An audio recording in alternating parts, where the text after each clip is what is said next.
গয়লাপাড়ায় শতবর্ষ প্রাচীন ভগবতী পুজোয় সপ্তমীর আয়োজন। উগরা গয়লাপাড়ার ভগবতী পুজো এলাকায় অন্যতম প্রাচীন উৎসব, যার ইতিহাস প্রায় 170 থেকে 75 বছরের পুরনো।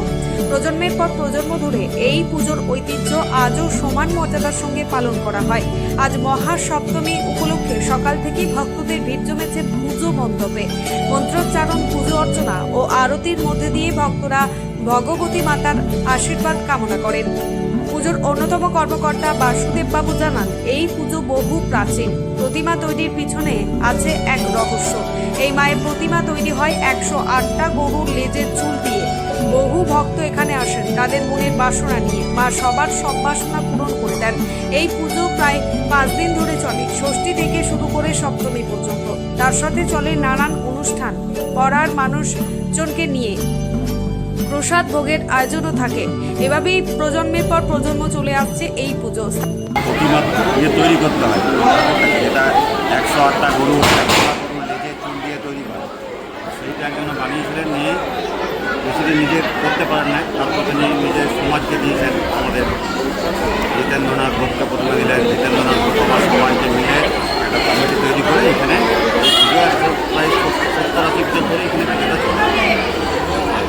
কদিন ধরে পুজো চলে? কি কি অনুষ্ঠানের মধ্যে দিয়ে শুরু হয়? যেমন ষষ্ঠী দিন, সপ্তমী, অষ্টমী, নবমী, দশমী, অষ্টমী দিনে ধ্যান হয়, যেমন দুর্গা পুজো হয়। দুর্গা পুজো পুজো সব কিছু হয়। এই সাংস্কৃতিক অনুষ্ঠান কিছু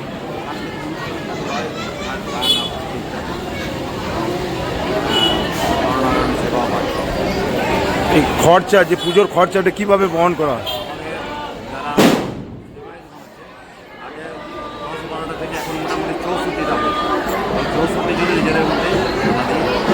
আপনার নাম বলবেন? স্থানীয়দের মতে একসময় অতি সীমিত পরিসরে শুরু হলেও ধীরে ধীরে এই পুজো এখন গোটা এলাকার একটি বড় উৎসবে পরিণত হয়েছে। শুধু গয়লাপাড়ার মানুষ নয়, আশেপাশের গ্রাম থেকেও অসংখ্য মানুষ অংশ নিতে আসেন। পাড়ার তরুণ তরুণীরা একযোগে মণ্ডপ সাজানো থেকে শুরু করে আয়োজনের যাবতীয় দায়িত্ব সামলাচ্ছেন। ভক্তদের বিশ্বাস, ভগবতী মাতার আরাধনায় মনোবাসনা পূর্ণ হয় এবং সমাজে শান্তি ও কল্যাণ প্রতিষ্ঠিত হয়। শতবর্ষের ঐতিহ্য বহন করে আজও এই পুজো উগরা গয়লাপাড়ার গর্ব ও সাংস্কৃতিক বন্ধনের প্রতীক হয়ে দাঁড়িয়েছে। উগরা থেকে নিজস্ব প্রতিনিধি রিপোর্ট, অ্যাক্টিভিস্ট বাংলা।